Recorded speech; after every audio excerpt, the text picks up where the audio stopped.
ओम अज्ञानतिमिरान्धस्य ज्ञानाञ्जनशलाकाय चक्षुरुन्मीलितं येन तस्मै श्रीगुरवे नमः। वाञ्छाकल्पतरुभ्यश्च कृपासिन्धुभ्येव च पतितानां पावनेभ्यो वैष्णवेभ्यो नमो नमः। जय श्री कृष्ण चैतन्य प्रभु नित्यानंद श्री अद्वैत गदाधर शिवासादि गौर भगवान। हरे कृष्णा कृष्ण कृष्ण हरे हरे, हरे राम राम राम हरे हरे, हरे कृष्णा कृष्ण कृष्ण हरे हरे, हरे राम राम राम हरे हरे, हरे कृष्णा कृष्ण कृष्ण हरे हरे, हरे राम राम राम हरे हरे। श्लोका नंबर 40 में हमने क्या देखा था कि न तदस्ति पृथिव्यां वा दिवि देवेषु वा पुनः सत्वं प्रकृतिर्जैर्मुक्तं यद्यपि स्यात् त्रिभिर्गुणैः। यानी ऐसा कुछ भी नहीं है जो 3 गुणों के अधीन ना हो। यहाँ तक कि ह्यूमन बींग्स तो थे ही, वो तो 3 गुणों से अफेक्टेड थे ही। जो स्वर्ग में देवता है वो भी इससे अछूते नहीं है, यानी वो भी 3 गुणों के अधीन है। यानी कि यहाँ तक कि जो समय होता है, जो काल होता है, वो भी 3 गुणों के अधीन होता है। यानी कभी सुबह का समय सात्विक होता है, फिर दिन भर का समय राजसिक होता है, रात का समय तामसिक होता है। तो इसलिए हम सुबह सुबह उठ के जल्दी जब पढ़ाई करना होता है या कुछ भी अच्छा काम होता है, पूजा पाठ होता है, जो वो क्योंकि उस वक्त मन बहुत शांत होता है, स्थिर होता है, तो हम उसे सुबह करना चाहिए। तो इस तरह समय भी 3 गुणों के अधीन है, देवी देवता भी 3 गुणों के अधीन है। इस संसार में ऐसा कुछ भी अछूता नहीं है जो 3 गुणों के अधीन नहीं है। चाहे वो द्रव्य हो, वो भी सात्विक राजसिक तामसिक होता है। यानी जो सात्विक लोग होते हैं वो उनके लिए द्रव्य कैसे होता है, सब्सटेंस जो भी कोई सामान हो तो वो उनके लिए बेनिफिशियल होता है। जो राजसिक होते हैं उनको सेंसेस को सुख देने के लिए होता है। जो तामसिक होते हैं वो उसका इम्प्योर यूज़ करते हैं। एंड जो निर्गुण होते हैं, बिकॉज कृष्ण भक्त जो होते हैं वो निर्गुण कैटेगरी में आते हैं, तो वो हर चीज़ भगवान को ऑफर करते हैं। फिर प्लेस या देश होता है, तो जो फॉरेस्ट होता है, जो वन होता है, वो सात्विक गुणों से भरपूर होता है। जो विलेज या सिटी होता है वो राजसिक गुणों में होता है। जो जहाँ पे जुआ वगैरह खेला जाता है, शराब पिया जाता है, वो तामसिक गुण के अधीन होता है। एंड जो जहाँ पे भगवान का मंदिर हो तो वो श्री भगवान हो तो वो निर्गुण होता है। फिर हैप्पीनेस होता है, हैप्पीनेस का जो फल होता है वो जो सात्विक लोग होते हैं उनमें सुख कैसे, उनके अंदर सेल्फ रियलाइजेशन की इच्छा होती है, जिसके कारण वो हैप्पीनेस को सेल्फ रियलाइजेशन के थ्रू ढूंढते हैं, जो कि इटर्नल होता है। लेकिन जो राजसिक होते हैं वो सेंस ऑब्जेक्ट्स में हैप्पीनेस को ढूंढते हैं। जो तामसिक होते हैं उनका तो शुरुआत से लेकर अंत तक डिल्यूजन में ही रहता है, मोह में ही होते हैं।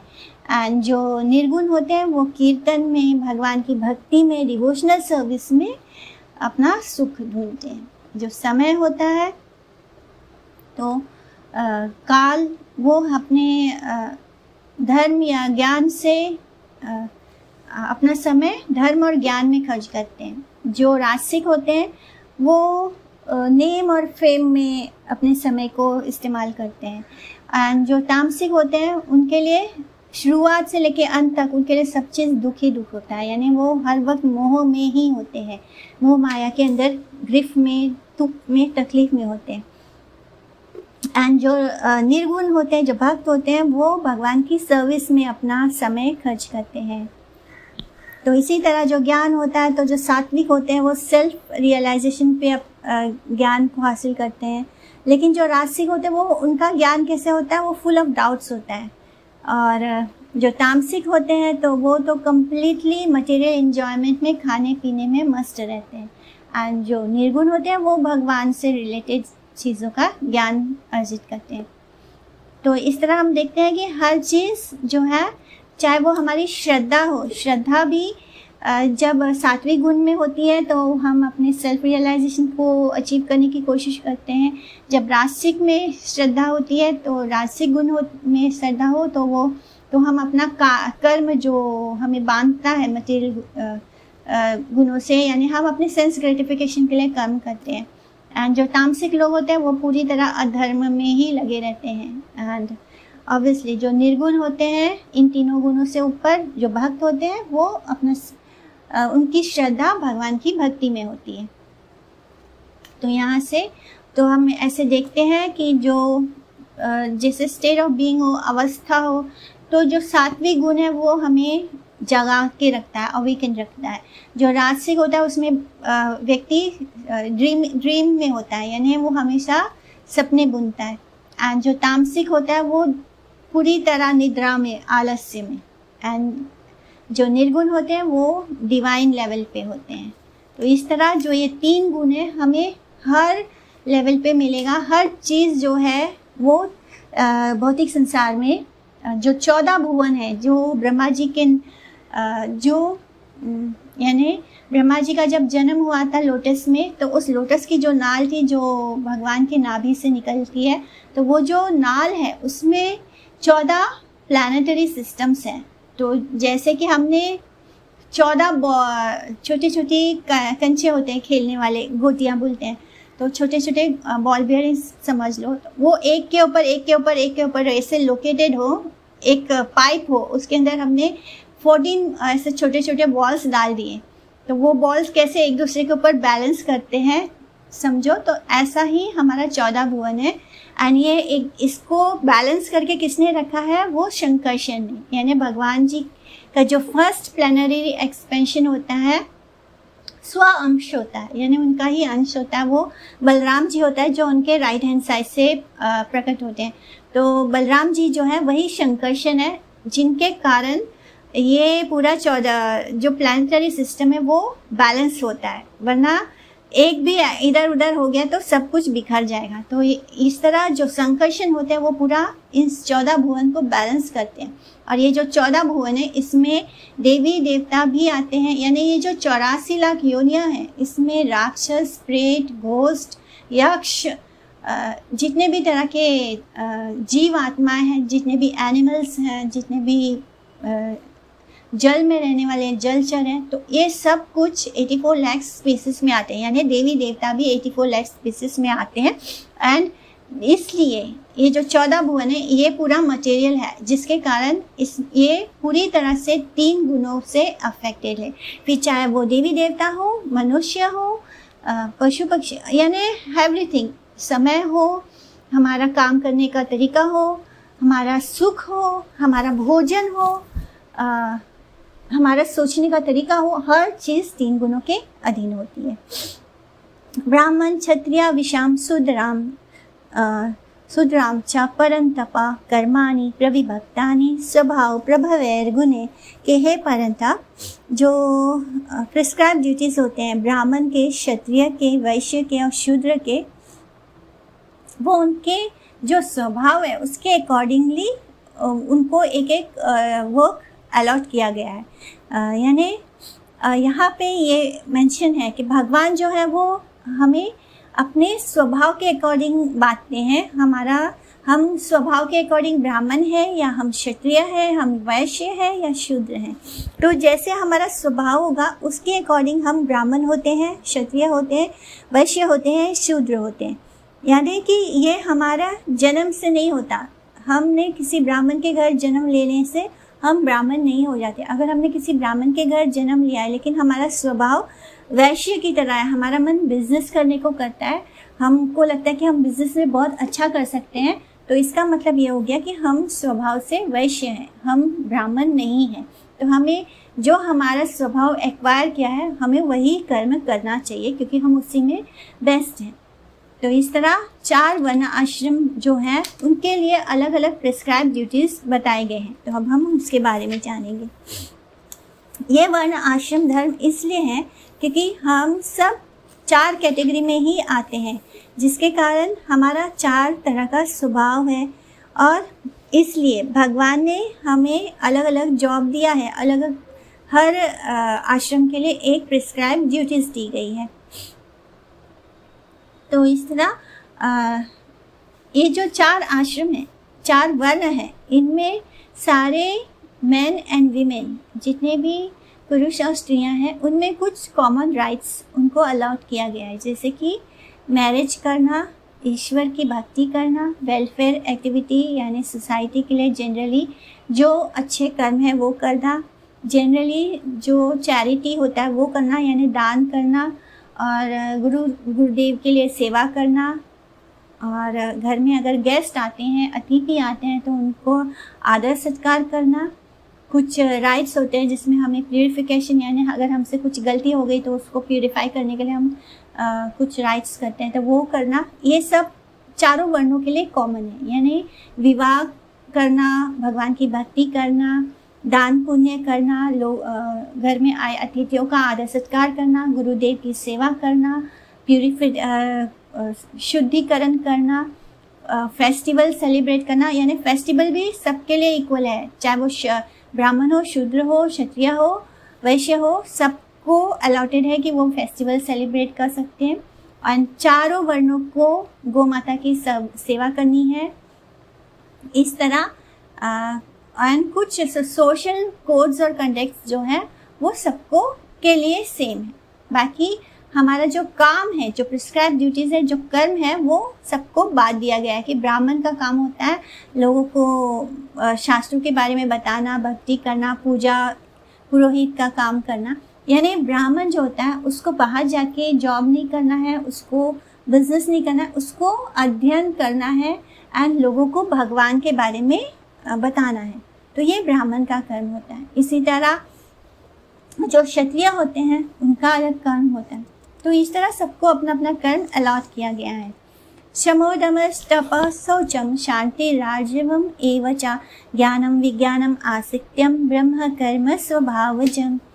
यानी अब बताया गया है कि जो ब्राह्मण होता है उसका इनहेरिट नेचुरल गुण क्या होता है, जैसे कि अपने मन को, अपनी इंद्रियों को बस में रखना, तप करना, प्यूरिटी यानी उन्हें शुद्ध रहना चाहिए, उनके अंदर सहनशीलता होनी चाहिए, उन्हें सिंपल होना चाहिए, सिंपल होना चाहिए, सादा होना चाहिए, और आत्मा का ज्ञान होना चाहिए, एंड भजन करना चाहिए, और फर्म फेट होना चाहिए। अपने हम जिस रिलीजन को फॉलो करते हैं, हम जो सनातन धर्म को फॉलो कर रहे हैं, उस पर हमारा फर्म फेट होना चाहिए, और ब्राह्मण को शास्त्रों का अच्छे से ज्ञान होना चाहिए।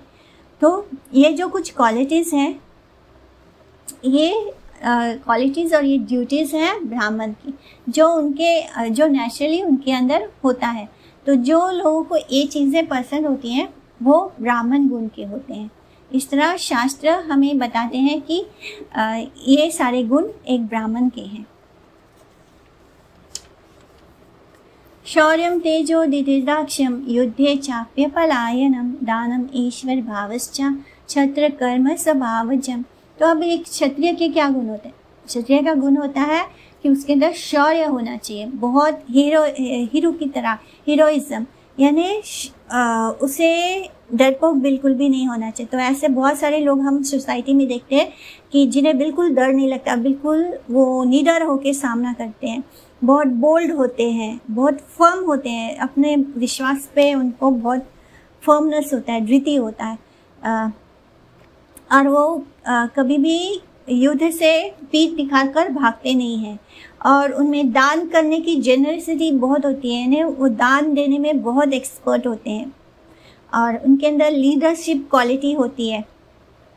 तो ये जो गुण होते हैं ये क्षत्रिय के गुण होते हैं।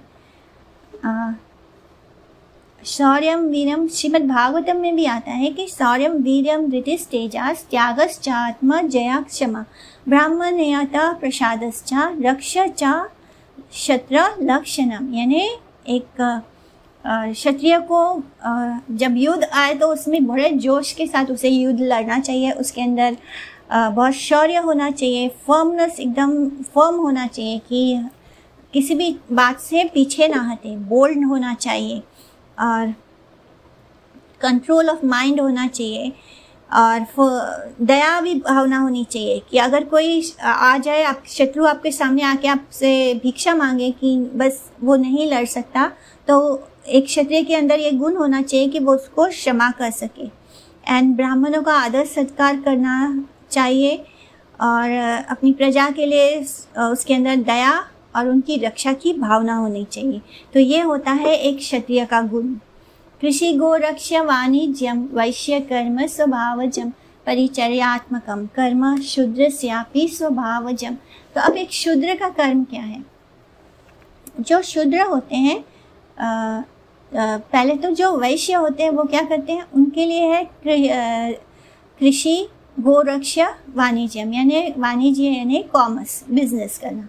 उन्हें एग्रीकल्चर करना चाहिए, उन्हें गौ माता की रक्षा करनी चाहिए, उन्हें ट्रेड कर सकते हैं, बिजनेस कर सकते हैं। तो ये गुण होता है वैश्यों के अंदर। जो शूद्र होते हैं उनका कर्म ये है कि वो जो बाकी के 3 वर्ण आश्रम है उनको सेवा प्रदान करें।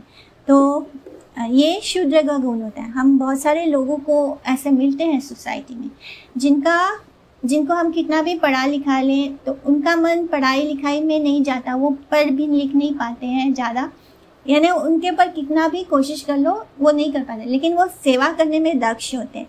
तो ऐसे लोग जो होते हैं वो शूद्र होते हैं। तो इनको यही कार्य है, जो जिनका इंटेलिजेंस, जिनकी बुद्धि लो लेवल पे होती है तो वो शूद्र में आते हैं, क्योंकि वो कुछ और कार्य कर नहीं सकते। तो भगवान ने उनके लिए यही कार्य दिया है कि वो बाकी 3 वर्णाश्रमों के सेवा करें।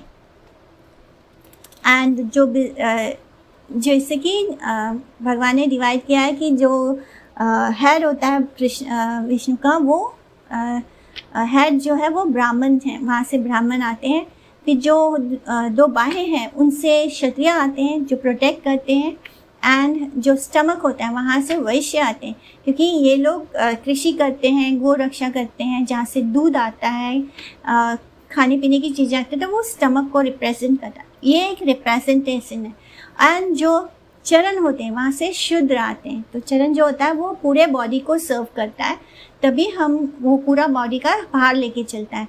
एंड कुछ लोगों ने इसका गलत व्याख्या दे दिया कि भगवान शूद्र जो है वो चरण से आते तो उनकी कोई वैल्यू नहीं है।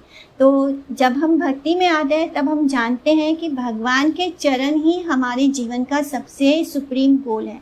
तो जो शूद्र होते हैं वो सबसे ज़्यादा ब्लेस्ड है, क्योंकि जो भगवान के चरण हैं वही हमारे जीवन का लक्ष्य है, वही हमारे जीवन का गोल है। एंड जब हम मंदिर में जाते हैं और उनके प्रभु के जब दर्शन करते हैं तो हमें दर्शन करने के लिए सबसे पहले भगवान, हमारा जो नेत्र है, हमारी जो आंखें हैं, वो सबसे पहले भगवान के चरणों में टिकनी चाहिए। यानी हमें सबसे पहले भगवान के चरणों के दर्शन करने चाहिए। सब कुछ कृष्ण के चरणों में है, जो कुछ भी हमें चाहिए वो सब कुछ उनके चरणों में। इसलिए जो कृष्ण के चरण है वो सबसे ज़्यादा ब्लिसफुल है और सबसे ज़्यादा हमें वहीं पे प्रोटेक्शन मिलता है। तो भगवान के जो चरण है वही हमारा लक्ष्य है। तो ये इस तरह शूद्र जो है वो सब का भार उठाते हैं, यानी वो सबसे ज़्यादा ब्लेस्ड भी हैं। स्वे से कर्मण्यभिरता संसिद्धिं लभते नरा स्वकर्मनिरता सिद्धिं यथा विन्दति तच्छृणु। तो इस तरह हर व्यक्ति इस संसार में अपने कर्म के अकॉर्डिंग उनके अंदर रिस्पेक्टिव क्वालिफिकेशंस होते हैं। माने जन्म के कारण नहीं होता, अपने कर्म के कारण होता है।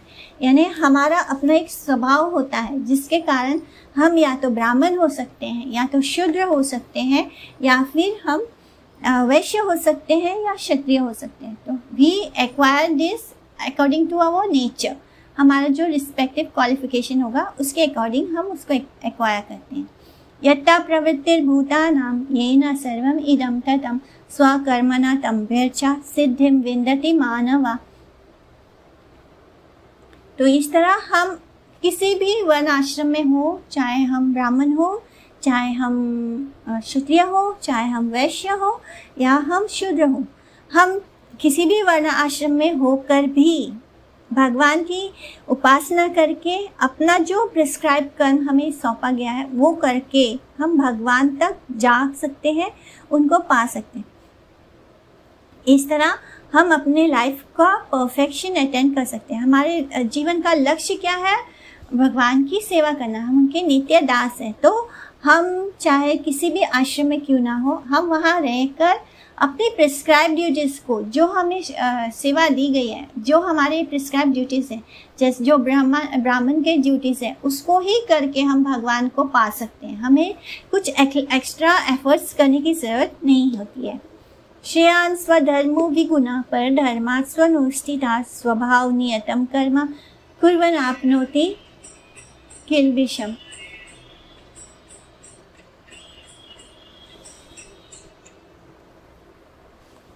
कुर्वन् आप्नोति किल्बिषम्। तो इस तरह हमें अपनी जो प्रिस्क्राइब ड्यूटीज़ है उसे परफॉर्म करना चाहिए, यानी जो हमारा स्वधर्म है, जो ऑक्यूपेशनल ड्यूटी हमारे स्वभाव के हिसाब से है, उसे हमें परफॉर्म करना चाहिए। हमें उसको छोड़ नहीं देना चाहिए। जैसे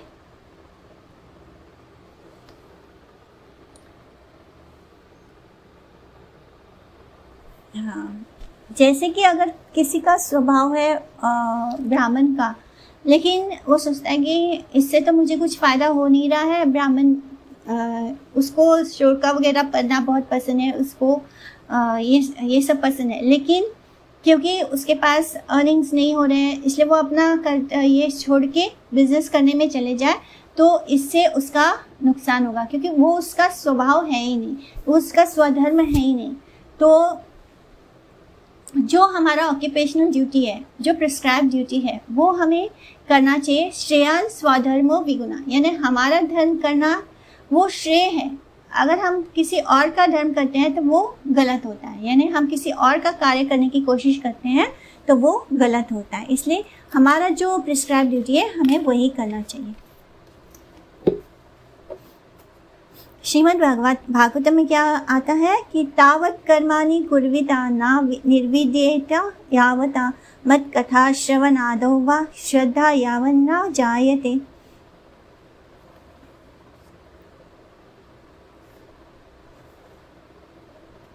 तो जब तक हमारे अंदर, यानी जब तक हमारे अंदर भगवान की भक्ति के लिए टेस्ट नहीं आता, जब तक हमारे मन में फल की इच्छा भोगने की, यानी हम डिज़ायर्स हैं, इच्छाएं हैं कि हम जो कर्म करें उसका फल हमें प्राप्त हो, तो जब तक हम शुद्ध लेवल पर नहीं आ पाते, जब तक हम श्रवण और कीर्तन में हमें आनंद नहीं आता, तब तक जो शास्त्र में निर्देश दिए गए हैं इन 4 वर्णाश्रमों में, वो हमें फॉलो करना चाहिए।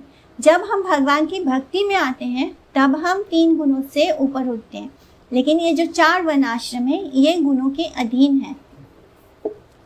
एंड ये इसलिए बनाया गया है कि स्लोली ग्रेजुअली हम भगवान की तरफ जा पाए। हम अगर इस सोसाइटी को, भगवान ने इस सब को इतने अच्छे तरीके से हमें मेंटेन करके दिया, लेकिन लोगों ने इसको एक्सेप्ट नहीं किया। जो वेस्टर्न कल्चर है उनके पास तो ये 4 वर्णाश्रम है ही नहीं, लेकिन सोसाइटी इन 4 वर्णाश्रम पर ही चल रही है, चाहे वो इसको फॉलो, स्क्रिप्चर्स को फॉलो करके किया जाए या ना किया जाए, क्योंकि ये 4 तरह के लोग हर सोसाइटी में मौजूद हैं, चाहे वो वेस्टर्न कल्चर में हो या चाहे वो इंडिया में हो, लेकिन वो हर जगह मौजूद है। तो कोई भी सोसाइटी सिर्फ सर से, यानी इसको कैसे भगवान ने पूरे शरीर के अंगों से ये किया है, अगर सर ना हो तो सब कुछ खत्म हो जाएगा, अगर हाथ ना हो तो हम रक्षा नहीं कर पाएंगे। तो ये सब जरूरी है। इस तरह ये 4 वर्णाश्रम, चाहे कोई इसे स्वीकार करे चाहे कोई इसे अस्वीकार करे, ये 4 तरह के स्वभाव के लोग मौजूद हैं ही, एंड ये होता ही है। तो इस तरह हमें, जब तक हम भगवान की भक्ति में आगे नहीं बढ़ पाते, जब तक हमारे मन में संसार को सुख भोगने की इच्छा है, जब तक हमारे अंदर श्रवण और कीर्तन के लिए टेस्ट नहीं डेवलप हुआ है, तब तक हमें शास्त्रों में मेंशन ये 4 आश्रम के लिए जो नियम है, जो स्वधर्म है, उसको फॉलो करना है। इसलिए इट इज़ बेटर कि हम अपना जो स्वधर्म है उसको, अगर हम परफेक्टली नहीं भी कर पा रहे हैं तो भी हमें करना चाहिए, लेकिन जो पर धर्म है, जो हमारा स्वभाव नहीं है, जो हमारा धर्म नहीं है, अगर हम उसको एक्सपर्टली भी कर रहे हैं तो भी उसको नहीं करना चाहिए। इस तरह जो हमारे नेचर के अकॉर्डिंगली हमें जो हम हैं वही धर्म को हमें फॉलो करना चाहिए, क्योंकि अगर हम किसी और का करने की कोशिश करेंगे तो हमें पाप मिलेगा, हमें सिंफुल रिएक्शंस भोगने पड़ते हैं। सहजम कर्म कौन्तेय सदोषम अपि न त्यजेत स्वर्वारंभ ही दोषेण धूमेनाग्निरिवावृता। यानी कि हे कौन्तेय, जो जैसे कि धुआं हो, जैसे अग्नि होती है, अग्नि जब प्रज्वलित होती है तो उसी से हम भोजन पकाते हैं, उसी से हम रोशनी होती है। लेकिन कभी कभी क्या होता है, भोजन बनाते समय वो अग्नि का जो धुआं होता है उससे हमें परेशानी होती है, दिक्कत होती है। लेकिन इस वजह से कोई भी इंसान खाना बनाना नहीं छोड़ सकता। यानी अगर अग्नि में अगर कुछ बैड क्वालिटीज़ है, यानी धुआं से हमें बहुत परेशानी होती है। जब अग्नि जलती है तो उसका जो धुआं होता है वो हमें परेशान करता है। लेकिन इस वजह से हम भोजन बनाना नहीं छोड़ देते, क्योंकि चाहे वो अग्नि के धुएं से हमें कितनी भी परेशानी हो, लेकिन अग्नि जो होती है वो शुद्ध होती है एंड उससे हम भोजन बनाना नहीं छोड़ देते। इसी तरह हर कार्य, हर जितने भी तरह के कर्म हैं उनमें थोड़ा थोड़ा कोई डिफेक्ट जरूर है। इस वजह से हमें अपना वो कर्म छोड़कर नहीं छोड़ देना चाहिए। यानी थोड़ा से कुछ फॉल्ट होने के कारण हमें वो कर्म नहीं छोड़ देना चाहिए। जिस तरह अग्नि में धुएं के कारण हम अग्नि को नहीं छोड़ देते, उसी तरह अग्नि जो है वो हमेशा स्मोक से कवर्ड होती है, यानी धुएं से कवर्ड होती है, लेकिन फिर भी हम उस अग्नि का इस्तेमाल करते हैं। अग्नि हमेशा शुद्ध और पवित्र होती है। इसी तरह हमें दूसरों का कार्य नहीं करना है, हमें पर धर्म को नहीं फॉलो करना है। भले ही हमारे कर्म में थोड़ा बहुत हमें डिफ़िकल्टी होती है, लेकिन वो उसे करना बेस्ट है, क्योंकि ये जो भी वन आश्रम धर्म है वो ऑब्वियसली 3 गुणों के अधीन है। 3 गुणों के अधीन होने के कारण उसमें कुछ ना कुछ दोष जरूर होता है। इसलिए जो थोड़ा बहुत दोष होता है वो बिल्कुल वैसा ही है जैसे अग्नि में धुएं का होता है।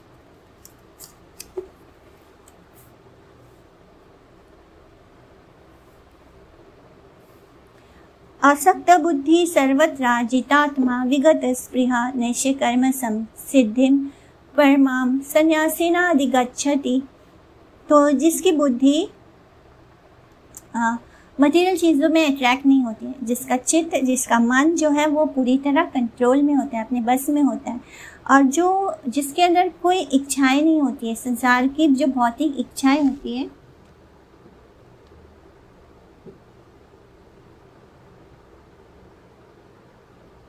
जो भौतिक इच्छाएं होती हैं वो नहीं होती हैं, तो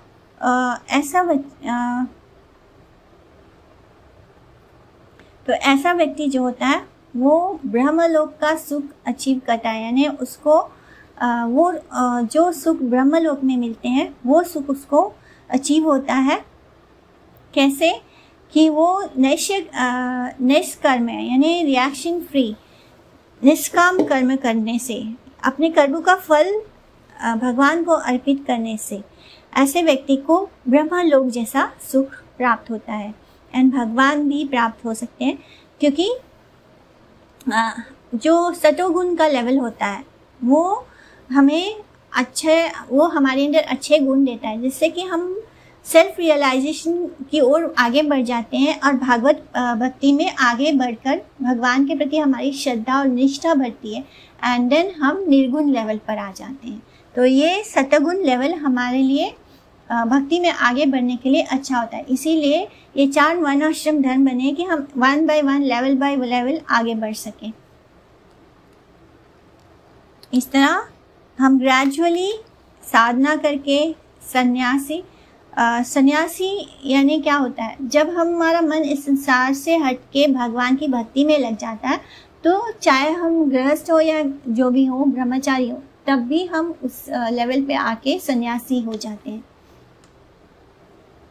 इस तरह जिनकी बुद्धि कंप्लीटली सारे मटेरियल ऑब्जेक्ट्स से फ्री हो जाती है, यानी उनके अंदर कोई अटैचमेंट नहीं होता, जिनका मन अपने बस में हो जाता है एंड जो सुख मटेरियल वो सुख की कामना नहीं करते, यानी उन्हें ब्रह्मलोक जैसे सुख भी नहीं चाहिए होते हैं, ऐसे लोगों को सुप्रीम परफेक्शन अचीव होता है इन द फॉर्म ऑफ निष्कर्म, यानी निष्काम कर्म के रूप में उन्हें भगवान की भगवत भक्ति प्राप्त होती है। सिद्धिं प्राप्तो यथा ब्रह्म तथाप्नोति निबोध मे समासेनैव कौन्तेय निष्ठा ज्ञानस्य या परा। तो भगवान बता रहे हैं कि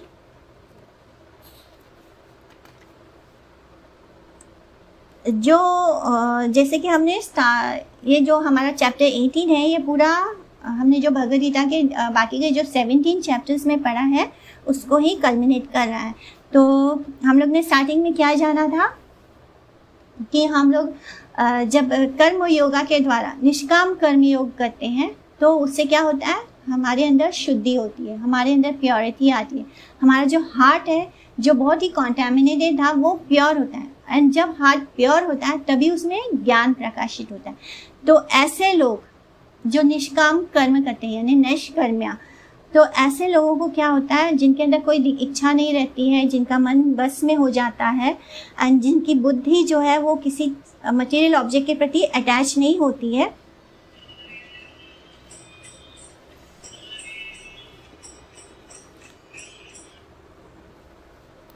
जिनकी बुद्धि किसी चीज़ के प्रति अटैच नहीं होती है, उनके अंदर ज्ञान प्रकाशित होता है। ज्ञान प्रकाशित होने से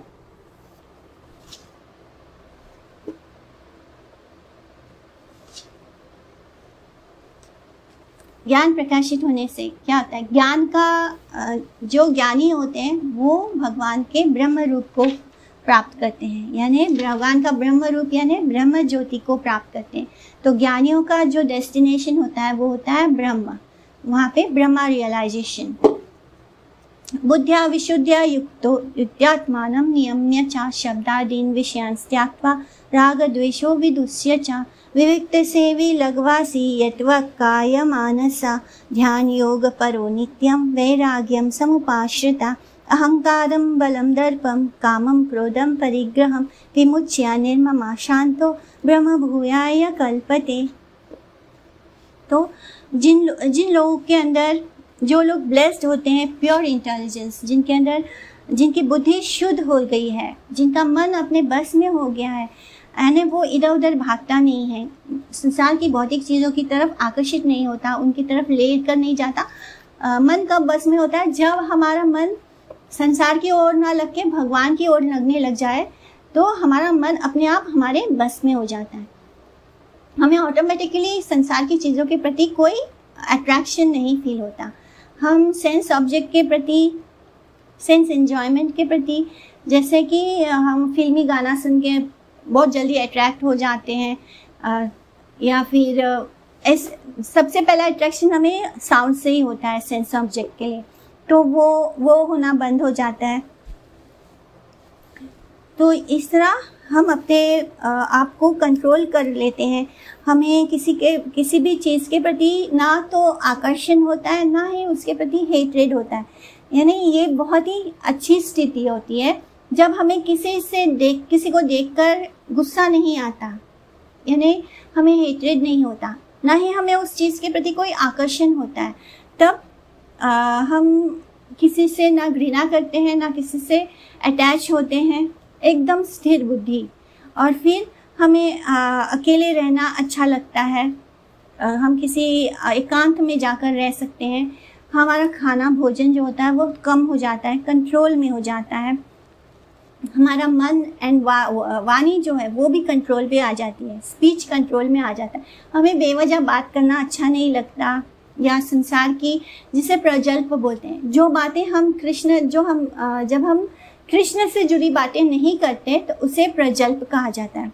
यानी हमारा मन प्रजल्प में नहीं लगता, हम योगा और मेडिटेशन में भगवान के ध्यान में की तरफ अट्रैक्ट होते हैं और उसमें अपना समय बिताने लगते हैं। हमारे अंदर जब ये सारी अच्छी क्वालिटीज़ आ जाएंगी तो ऑब्वियसली हमारे अंदर नेचुरली फॉल्स ईगो ख़त्म हो जाएगा। जब हमें ये रियलाइज़ हो जाता है कि हम तो ये शरीर है ही नहीं, हम तो आत्मा है, तो फॉल्स ईगो ख़त्म हो जाता है। फॉल्स अटैचमेंट जब क्योंकि शरीर को मैं माना था तो शरीर से जुड़े सारे रिश्ते मेरे थे, लेकिन जब शरीर ही मेरा नहीं, आत्मा जो है वो भगवान का अंश है, तो दुनिया के सारे लोग जो चाहे घर के परिवार के सदस्य क्यों ना, उनके प्रति भी फॉल्स अटैचमेंट नहीं होता। ये अटैचमेंट नहीं होता कि ये मेरा भाई है, बहन है, हस्बैंड है, वाइफ है, स्पाउस है।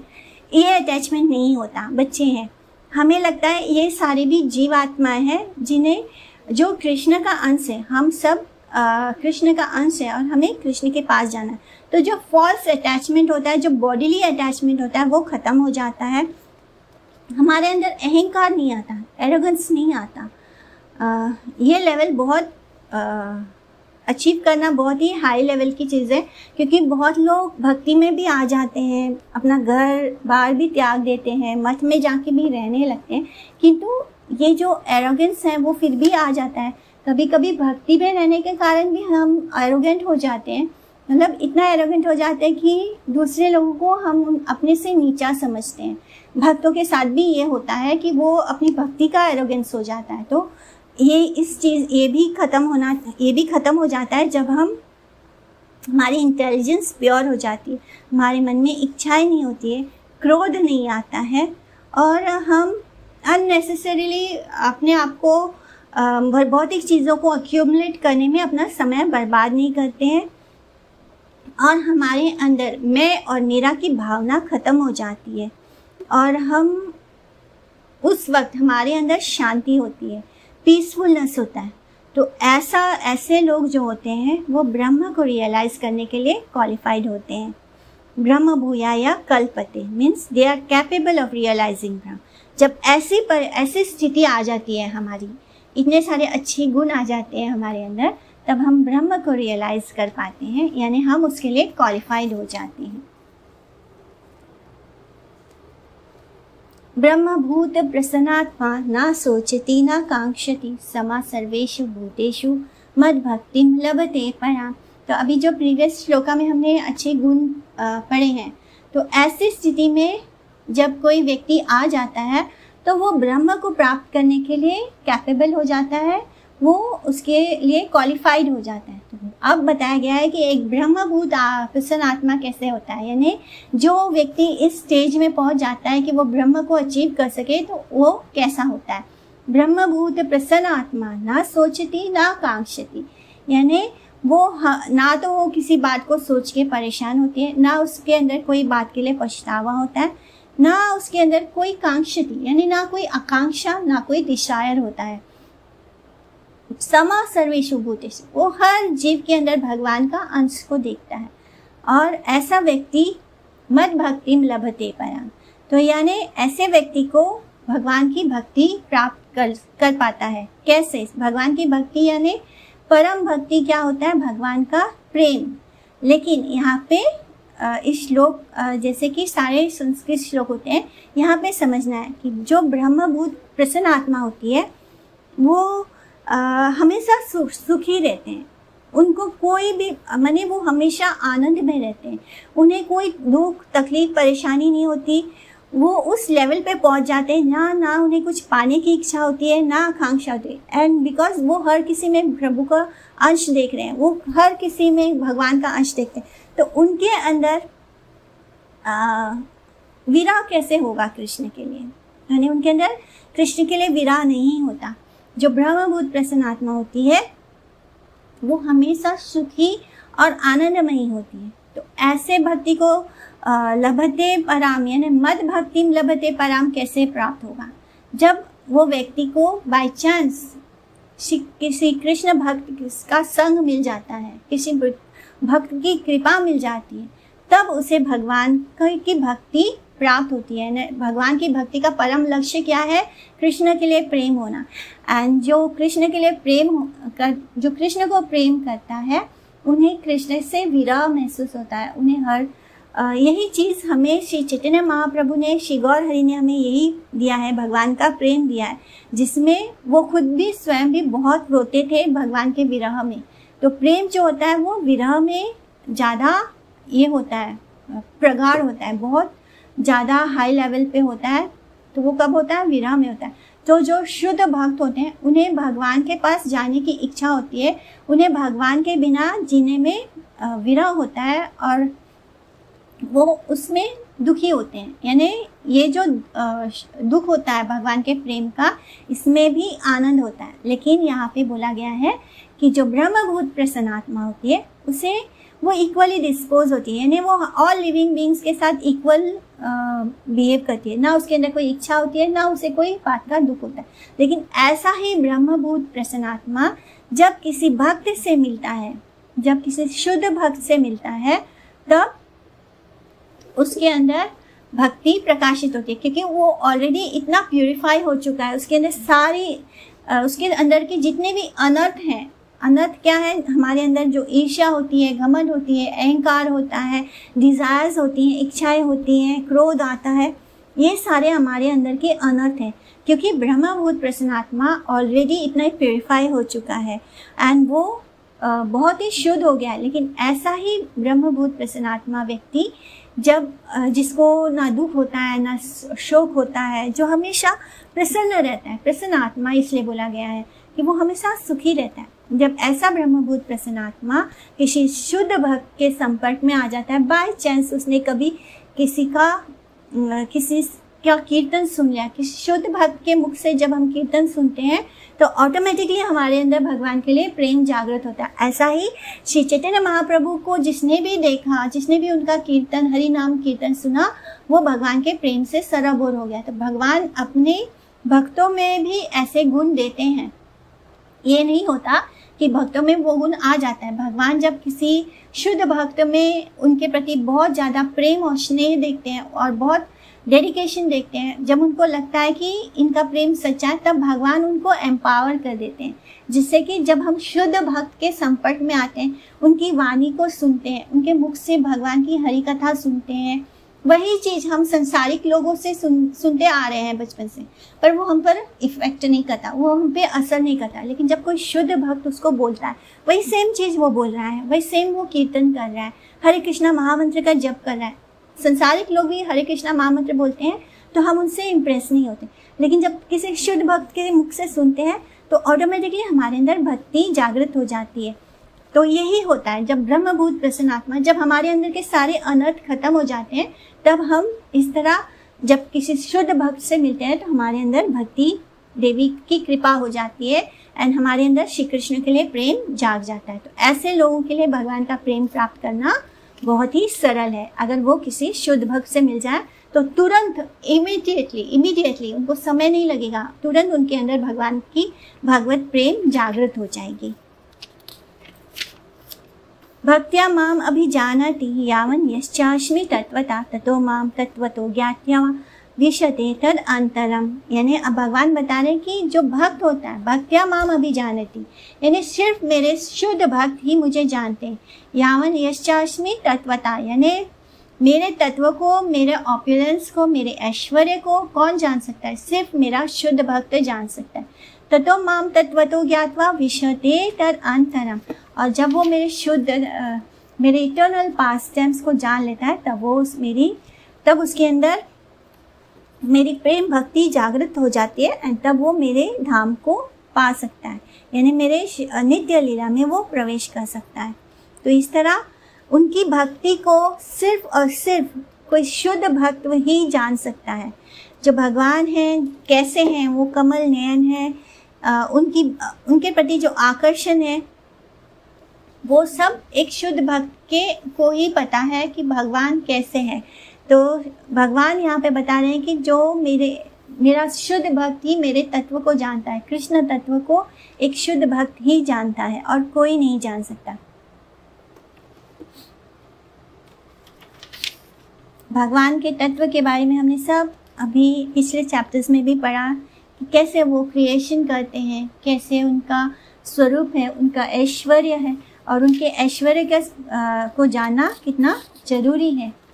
तो इस तरह हम इसकी व्याख्या और पढ़ेंगे क्योंकि ये थोड़ा एक्सप्लेनेशंस है, तो इसको हम कल लेंगे। ये वाला श्लोक अभी हम कंटिन्यू करेंगे कल, श्लोक नंबर 55 को।